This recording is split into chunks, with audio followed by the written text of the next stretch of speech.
빌립보서 강해를 시작하면서 말씀을 드렸습니다만, 빌립보 교회는 유럽 최초로 세워진 그 사도 바울에 의해서 개척된 이방 지역의 교회였습니다. 바울은 빌립보 교회를 개척할 때 어떤 구체적인 계획에 의해서가 아니라 빌립보 지역을 방문했을 때 기도할 곳을 찾다 두아디라 출신의 자색 옷감 장사였던 루디아에게 복음을 전하고, 그 루디아가 복음을 받아들이고 그 집에 들어가 침례를 베풀면서 교회가 시작되었습니다. 사도행전 16장 11절 이하에 이렇게 기록되어 있습니다. 우리가 드로아에서 배로 떠나 사모드라게로 직행하여 이튿날 네아폴리로 가고, 거기서 빌립보에 이르니 이는 마게도냐 지방의 첫 성이요 또 로마의 식민지라. 이 성에서 수일을 유하다가 안식일에 우리가 기도할 곳이 있을까 하여 문 밖 강가에 나가 거기에 앉아서 모인 여자들에게 말하는데, 두아디라 시에 있는 자색 옷감 장사로서 하나님을 섬기는 루아디아라 하는 한 여자가 말을 듣고 있을 때 주께서 그 마음을 열어 바울의 말을 따르게 하신지라. 그와 그 집이 다 침례를 받고 우리에게 청하여 이르되, 만일 나를 주 믿는 자로 알거든 내 집에 들어와 유하라 하고 강권하여 머물게 하니라. 여기 사도행전에 기록된 바와 같이 빌립보 교회는 바울이 선교 여행하던 중에 루디아라고 하는 여인에게 복음을 증거하면서 가정교회 형태로 교회가 시작되었습니다. 자, 이로 말미암아 그 현재 그리스, 당시로 말하면 헬라 지역의 그 선교의 포문이 열려지는 출발점이 되었습니다.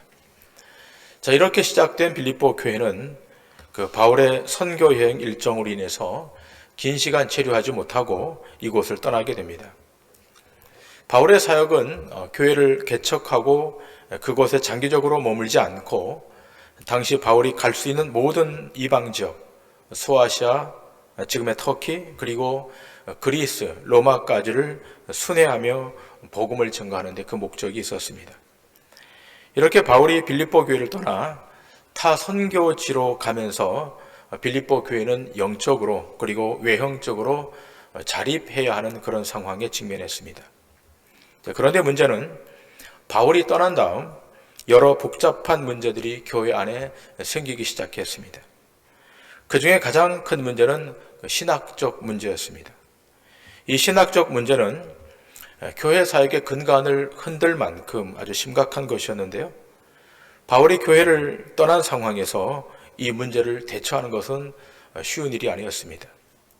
그리고 이 부분은 잠시 후에 조금 더 상세하게 살피도록 하겠습니다. 이렇게 불건전한 사조가 빌립보 교회를 어렵게 함으로 교회는 큰 위기 가운데 봉착하게 됩니다. 이러한 어려운 소식을 전해 들었던 사도 바울은 편지를 쓰기로 결정하고 에바 브로디도 편에 서신을 작성해서 보내게 됩니다. 그리고 이 편지는 로마 감옥 중에 썼던 편지였기에 소위 옥중서신이라고 불리웁니다. 그런데 오늘 우리가 보고 있는 이 빌립보서 3장에서 바울은 아주 강도 높은 어조로 교회를 어지럽게 하는 자들을 비판합니다. 여러분, 빌립보서는 4장으로 구성되어 있는 짧은 서신인데, 그 4장 중에 오늘 우리가 보고 있는 이 3장에 가장 강도 높은 어조로 교회의 대적자들을 비판하고 있습니다. 자, 빌립보서 3장 18절의 말씀을 보시겠습니다. 내가 여러 번 너희에게 말하였거니와 이제도 눈물을 흘리며 말하노니 여러 사람들이 그리스도의 십자가의 원수로 행하느니라. 자, 바울이 이렇게 지금 편지를 씁니다. 이제도 눈물을 흘리며 말하노니 여러 사람들이 그리스도의 십자가의 원수로 행하느니라. 빌립보 교회 안에 그리스도의 십자가의 원수로 행하는 일단의 사람들이 있음을 여기 적시하고 있습니다.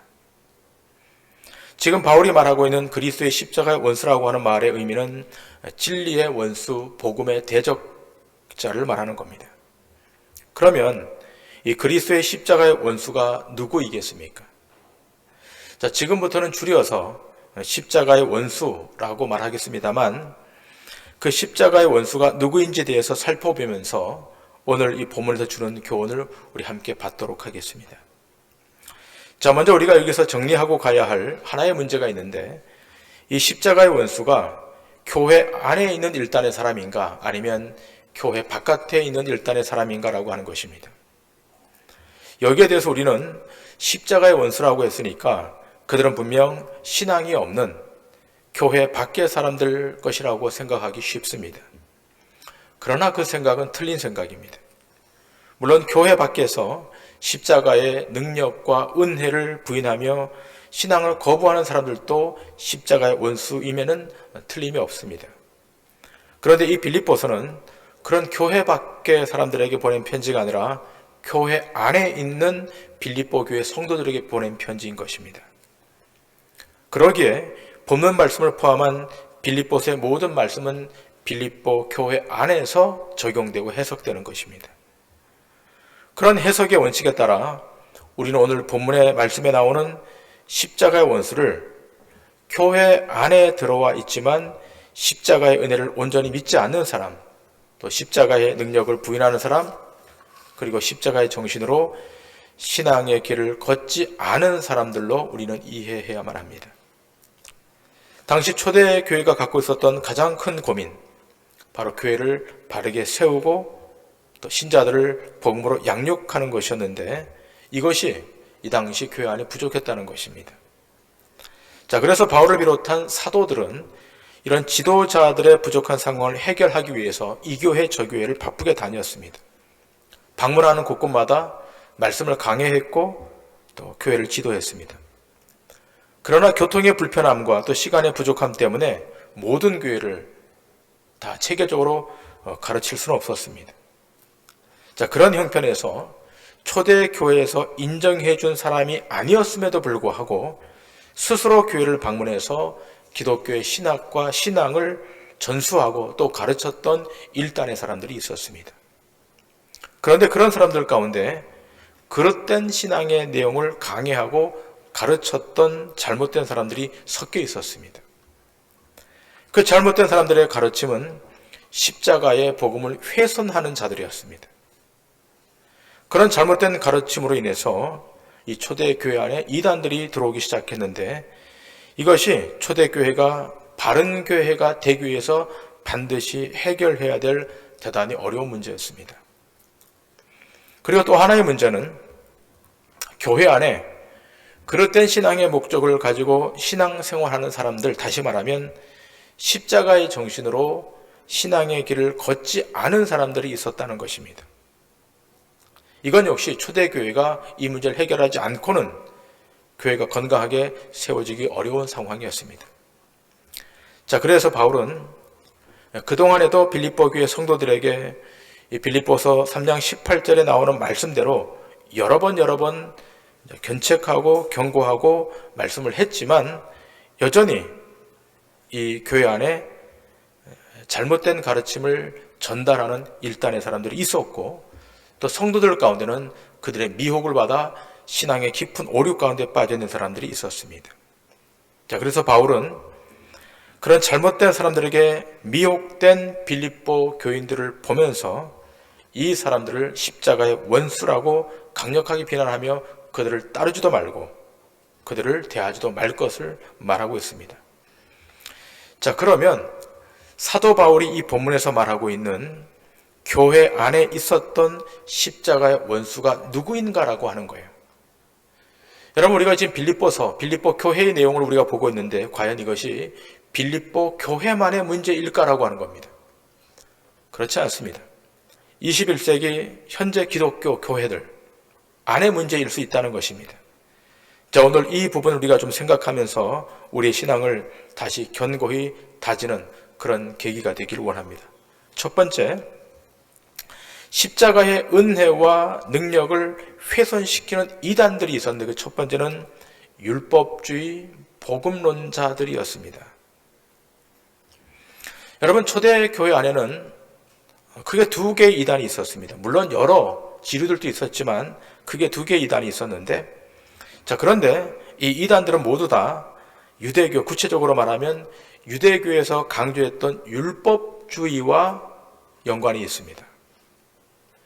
그렇게 초대교회 이단이 이렇게 유대교와 깊게 연결된 이유는 기독교의 뿌리가 유대교와 연결되어 있기 때문입니다. 그 이단 중에 첫째가 구원이 십자가의 은혜와 능력으로만 받게 되는 것이 아니라 율법을 온전히 지켜야만 구원을 받을 수 있다고 하는 스크린에 올라와 있는 율법주의 복음론자들이었습니다. 제가 빌립보서 강의 14번째 시간에 말씀드렸던 빌립보서 3장 2절의 말씀을 다시 한번 좀 보도록 하겠습니다. 빌립보서 3장 2절의 말씀입니다. 바울은 이들이 누구인지 명확하게 세 그룹으로 나눠서 지칭합니다. 개들을 삼가고 행악하는 자들을 삼가고 몸을 상해하는 이를 삼가라. 자, 바울은 이 빌립보서 3장 2절의 말씀을 통해서 신앙인이 만나서는 안 될, 그리고 따르면 안 될, 삼가해야 할 세 부류의 사람을 지칭합니다. 그 첫 번째는 개들입니다. 좀 직설적인 표현이지만 바울은 직설적으로 표현하고 있습니다. 개들이라고 말합니다. 다시 말하면 복음을 거부하는 유대인들, 그리고 우상을 섬기는 이방인들이 이 부류에 속합니다. 그 두 번째 부류는 행악하는 자들입니다. 이제 스크린에 올라와 있습니다. 잘못된 신앙임에도 불구하고 그 신앙이 옳은 줄 알고 열심을 다해 따르면서 진짜 하나님의 일을 방해했던 자들이 바로 이 행악자들입니다. 자, 세 번째 부류는 몸을 상해하는 일을 강조하는 자들이었습니다. 기독교 신앙을 가졌다 하면서도 십자가의 은혜와 능력으로는 부족하다 하면서 할례와 같은 율법을 지켜야만 구원을 받는다고 주장했던 자들입니다. 자, 이 세 부류 가운데 이 세 번째 등장하고 있는 몸을 상해하는 일을 강조했던 자들이 바로 방금 말씀드린 초대교회 안에 있었던 주류 이단들이었습니다.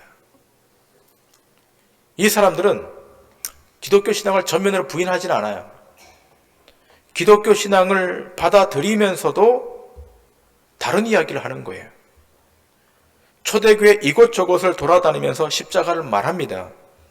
그러나 그들이 십자가를 말하기는 하지만 그 십자가의 은혜와 능력으로만은 구원받을 수 없고 율법의 규범을 지켜야, 율법을 따라야만 구원을 받을 수 있다고 유대적 율법주의를 주장하기 시작합니다. 이런 그들의 주장은 십자가의 은혜와 능력이 구원의 완전 조건임을 무시하는 반복음적 이단 사상인 겁니다. 여러분, 하나님께서 인간에게 율법을 주신 것은 율법을 통해 구원을 얻으라고 준 것이 아니라 오히려 인간으로 하여금 율법을 온전히 지키지 못하는 연약한 자신의 모습을 보면서 구원은 인간의 어떤 행위로 받을 수 없다는 것을 깨닫게 하기 위해서 율법을 주신 거예요. 율법을 통해 구원을 받으라가 아니라 율법을 지키지 못하는 인간의 나약함을 보고 구원은 하나님의 은혜로 받는다는 것을 알게 하기 위해서 율법을 주신 거예요. 그런데 이 유대주의자들은 십자가만을 통해서가 아니라 율법을 지켜야 구원에 이른다고 호도했던 것입니다. 이것은 기독교 신앙과 정면으로 대치하는 것입니다.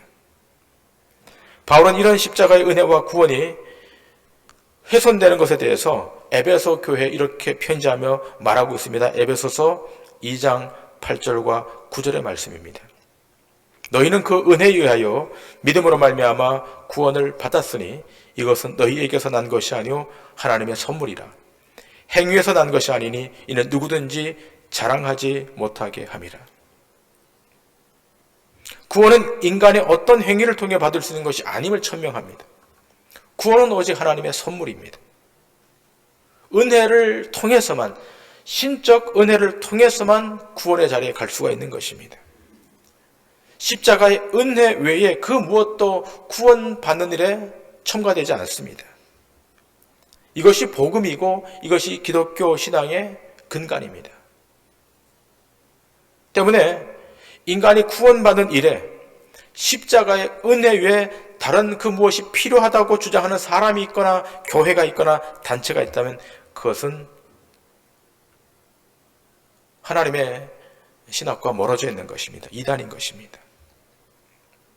또 하나, 초대교회에 있었던 두 개의 이단 가운데 또 하나는 영지주의입니다. 여러분, 이 영지주의 이단은 십자가의 은혜로 구원받은 사람들은 이제 죄에서 해방된 사람이니까 율법의 금지 조항 같은 것은 다 무시하고 자유롭게 살아도 된다라고 하는 주장을 펼쳤던 이단입니다. 제가 이 영지주의 이단에 대해서는 여러분에게 말씀을 드렸던 것 같습니다. 여러분, 이 영지주의는 고대 혼합 종교 사상 가운데 하나인데요. 이 영지주의라고 했을 때 그 영지라고 하는 말은 지식을 뜻하는 헬라어의 그노시스라고 하는 말입니다.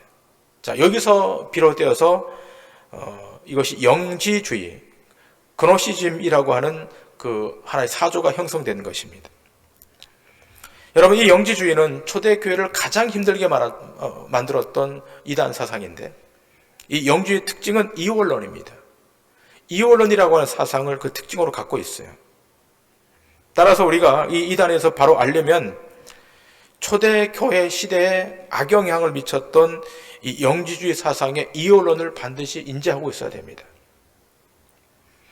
이 영지주의 사상인 이 이원론은, 자, 우선 인간은 영혼과 육체로 구성되어 있는데, 자, 이 중 영혼은 언제나 선하고 깨끗하지만 육체는 원래 본래적으로 악하다라고 하는 이원론적 사상에서 출발합니다. 따라서 본질적으로 악한 육체가 죄를 짓는다 할지라도 그 육체는 더 더러워지지도 않고 그 육체의 죄 때문에 구원에 영향을 미치지 않는다는 겁니다. 언제나 선한 영혼, 그 영혼만 순결하게 하면 된다는 거예요. 그러니까 육체는 함부로 더럽혀도 문제가 되지 않는다는 거예요. 그 육체가 구원에 영향을 미치지 못하기 때문에 더럽혀도 함부로 해도 문제가 되지 않는다는 극단적 이원론입니다. 자, 그들은 육체의 욕망을 충족시켜주는 것은 죄가 아니라 오히려 인간을 인간답게 살게 하는 것이라고 주장을 합니다. 자, 이러한 극단적 이원론, 이 영지주의 사상이 교회 안에 들어와서 무엇과 혼합시켜버린가 하면 복음과 혼합을 시켜버립니다. 예수님을 믿어 이제 하나님의 자녀가 된 사람은 영혼만 하나님을 섬기면 되고 육체는 아무렇게 해도 된다. 육체는 욕망에 따라 살아도 문제없다라고 신자들을 미혹했던 겁니다. 자, 그로 인해서 상당수의 교인들이 육체의 쾌락을 따라 살면서 도덕적 불감증에 빠집니다. 많은 교회들이 육체적 쾌락에 자기의 몸을 맡깁니다. 여기저기에서 음란의 문제, 쾌락의 문제가 발생하기 시작합니다. 여러분, 두말할 나위 없이 이것은 기독교 신앙과 어긋난 이단 사상입니다. 여러분, 예수님께서는 십자가에서 우리의 영혼만 구원받게 해주신 것이 아니라 우리의 육체까지도 속량받게 해주셨다는 사실을 기억하셔야 됩니다. 구원받은 신자는 자신의 영혼과 육체 모두 다 깨끗하게 속죄함받고 나중에 우리 주님 재림하실 때 우리의 육도 부활해서 하나님 앞으로 간다는 사실을 기억하셔야 됩니다. 때문에 우리가 살아있는 동안 우리의 영혼도 우리의 육체도 모두 깨끗하게 보존하여 하나님의 영광을 위해 사용해야 되는 것입니다. 자, 그래서 바울은 데살로니가 교회에 편지하면서 이렇게 증거하고 있지 않습니까? 데살로니가전서 5장 23절입니다. 평강의 하나님이 친 너희를 온전히 거룩하게 하시고 또 너희의 온 영과 혼과 몸이 우리 주 예수 그리스도께서 강림하실 때 흠없게 보존되기를 원하노라. 여기 기술된 바와 같이 너희의 온 영과 혼과 몸이 우리 주님 강림하실 때, 재림하실 때 흠없게 보존되어야 된다는 겁니다. 기독교 신앙은 영만 구원받은 게 아니에요. 기독교 신앙은 영, 혼, 육 전체가 전인적으로 하나님 앞에 구원받은 그런 신앙입니다. 여기서 영은 깨끗하고 육은 더럽다라고 말하기 시작하면, 극단적 이론으로 가기 시작하면 그건 이단 사상으로 가는 것입니다. 이런 두 개의 이단이 초대교회를 대단히 혼란스럽게 만들었습니다. 그러기에 바울은 가감없이 그들을 십자가의 원수들이라고 규정합니다. 그리고 그들의 마지막은 멸망이라고 단언합니다. 자, 빌립보서 3장 19절 첫 번째 등장하는 문장에 이렇게 기록되어 있습니다. 그들의 마침은 멸망이에요. 그들이 아무리 큰 세력을 갖고 있다 할지라도, 아무리 화려한 언변으로 동원된다 할지라도, 아무리 논리 정연한 논리로 다가온다 할지라도 그들의 멸망으로 끝난다는 것입니다. 바울은 빌립보 교회 성도들이 이 이단에 현혹되지 말 것을, 그리고 이들에 대해 강력하게 대항할 것을 말하고 있습니다. 자, 그런데 바울은 이 19절에서 도대체 이들이 어떤 자인가를 조금 더 구체적으로 기술하고 있습니다. 자, 19절의 말씀을 다시 보시면 두 번째 문장에 이렇게 기술되어 있습니다. 그들의 신은 배요라고 말합니다. 자, 이들은 어떤 자들인가 하면 자신의 배, 자신의 육체의 이 배를 신으로 여기는 자들이라는 겁니다. 풀어서 이야기하면 육체의 욕심을 채우기 위해 신앙을 이용하는 자들을 말하는 거예요. 여러분, 여기 나오는 그 배라고 하는 단어는 헬라어로 코일리아라고 하는 말입니다. 이것은 사람의 창자를 말합니다. 자, 그런데 이들이 어떤 사람인가 하면 자기 배를 신, 데오스, 신으로 여기는 사람들이라는 겁니다. 다시 말하면 그들은 창조주 하나님, 구원자 하나님이 자신의 최종 목적이 아니라 그 하나님조차도 자기의 배를 채우는 도구, 육체적 욕망을 채워주는 수단에 불과하다는 겁니다. 그러니까 하나님을 섬긴다고는 하지만 그 하나님이 자신의 주권자가 아닙니다. 자신의 주인이 아닙니다. 그 하나님조차 내 배를 충족시켜주는, 내 배를 만족시켜주는 신으로 와야 되는 겁니다. 이런 자들이 빌립보 교회 안에 많이 있었다는 겁니다. 여러분, 기억하셔야 됩니다. 이것은 빌립보 교회 안에만 등장했던, 1세기 교회에만 등장했던 그런 자들이 아니라 21세기 세속화가 진행되고 인본주의 사상이 진행되면 될수록 21세기 교회 안에도 그럴 수 있다는 거예요. 여러분, 이런 사람들은 자기의 배에 만족이 불만족스럽게 되면 떠납니다. 주저하지 않고 떠납니다. 예수 그리스도가 우리에게 은혜를 줍니다. 복을 줍니다. 그러나 그 은혜와 복은 육체적인 것이 아닙니다. 이것은 영원한 것이고 거룩한 것이고 생명에 관한 것입니다. 육체적 유익을 구하는 신앙은 절대적으로 기독교 신앙이 아닙니다. 기독교 신앙은 하나님을 이용해서 자신의 욕망을 이루려고 하는 것이 아니라 오히려 자신의 욕망을 버리고 하나님의 뜻을 자기 삶에 이루어내므로 하나님의 영광을 나타내는 종교가 기독교입니다. 때문에 모든 신자는 자신의 삶을 통해 하나님을 영화롭게 해야 되는 것입니다. 하나님을 영화롭게 하는 것입니다. 자기의 육체의 소욕을 만족하게 하기 위해서 신앙을 유지하는 사람은 결국 하나님의 주권을 부인하고 주인의 주인됨을 부인하고 거절합니다. 자기가 절대적 신입니다. 하나님은 거기에 동원되는 부수적 신에 불과한 것으로 여깁니다. 여러분, 기독교 신앙은 무슨 일이 있어도 하나님 우리의 주관자이시고 주체이시고 주권자이십니다. 여러분, 신앙은 이용하는 것이 아니라 헌신하는 데 있습니다. 신앙은 수단으로 내게 존재하는 것이 아니라 그 신앙은 목적으로 내게 존재하게 되어야 되는 것입니다. 신앙을 이용해서 자신의 육체적 욕심을 채우려는 사람이나 신앙을 수단 삼아 자기의 영광을 얻으려고 하는 사람이 있고 단체가 있다면 그것은 이단입니다. 십자가의 대적자들인 것입니다. 자, 그래서 바울은 강한 어조로 갈라디아 교회에도 이렇게 권고합니다. 자, 갈라디아서 3장 1절부터 3절의 말씀을 보십니다. 어리석도다 갈라디아 사람들아, 예수 그리스도께서 십자가에 못 박히시는 것이 너희 눈앞에 밝히 보이거늘 누가 너희를 꾀더냐?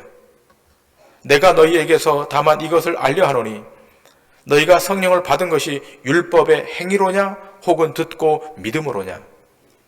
너희가 이같이 어리석으냐? 성령으로 시작하였다가 이제는 육체로 마치겠느냐? 여러분, 이 문제는 빌립보 교회 안에만의 문제가 아니라 갈라디아 교회 안에서도 문제였다는 거예요. 일단의 사람들이 교회 안에 왔어요. 십자가를 말해요. 복음을 말해요. 그런데 가만히 들여다보니까 십자가는 다 뒷전으로 밀려나 있는 거예요. 무엇이 주가 되는 건가 하면 자기의 배가 만족해지는 것, 자기의 유익이 채워지는 것이, 그것이 메인이 되어버렸습니다. 이것이 빌립보 교회만의 문제가 아니라, 갈라디아 교회만의 문제가 아니라 그 당시 1세기 모든 교회 안에 팽배했던 문제들이었습니다. 자, 그러면 이 빌립보 교회 안에 이 문제가 해결되지 않고 지속되었던 이유가 무엇입니까? 그것은 명확합니다.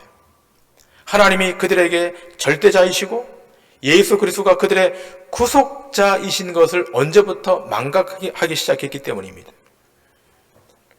자신들이 신의 위치로 올라가려고 하는 교만한 마음이 발생했기 때문인 것입니다. 오늘 우리는 이 지점에서 단 한 명도 넘어지지 않아야 됩니다. 동도중앙교회 구성원 모두는 이 지점에서 단 한 명도 여기서 떨어지면 안 됩니다. 늘 말씀드리는 것이지만 우리는 피조된 존재들입니다. 여러분, 신앙의 위기는 나와 하나님의 위치가 뒤바뀔 때부터 시작돼요. 하나님이 내 인생의 도구로, 수단으로 전락할 때부터 신자 인생은 큰 위기가 오는 거예요. 우리가 오늘 이 아침에도 여기 와서 하나님의 말씀을 듣고 예배하는 것은 하나님의 뜻을 분별하고 그 앞에 순복하기 위함인 거예요. 그래서 하나님이 먼저 가시고 우리는 따라가는 거예요. 하나님의 뜻이 선행되고 우리는 그 선행된 뜻 앞에 순종하며 가는 거예요. 그러기 위해서 이 아침에 온 거예요. 근데 우리의 신앙에 위기가 올 때가 있습니다. 삶에 갑작스러운 위기가 찾아올 때가 있습니다. 그때가 언제입니까? 내가 하나님보다 앞서가고 있는 거예요. 하나님의 위치와 내 위치가 바뀌어버린 거예요. 신앙은 오직 하나님의 하나님 되심을 인정하고 그의 영광, 존귀함을 드러내는 데 있는 겁니다. 그리고 구원은 오직 하나님의 은혜로만 되는 것이고 그 은혜로만 우리는 저 영원한 생명의 나라로 가는 것입니다. 우리는 오늘도 주님만이 내 삶의 인도자시오, 내 삶의 주인이시오, 주제자이심을 날마다 고백해야 됩니다. 여러분의 생이 종결되는 그 시간까지 날마다 겸손으로 허리를 동이시고 하나님만이 영광 받으시는 믿음의 삶을 사셔서 여러분 생애 가운데 하나님의 존귀한 그 하나님의 존귀한 이름만이 드러내지는 은혜의 역사가 있기를 주님의 이름으로 간절히 축원합니다.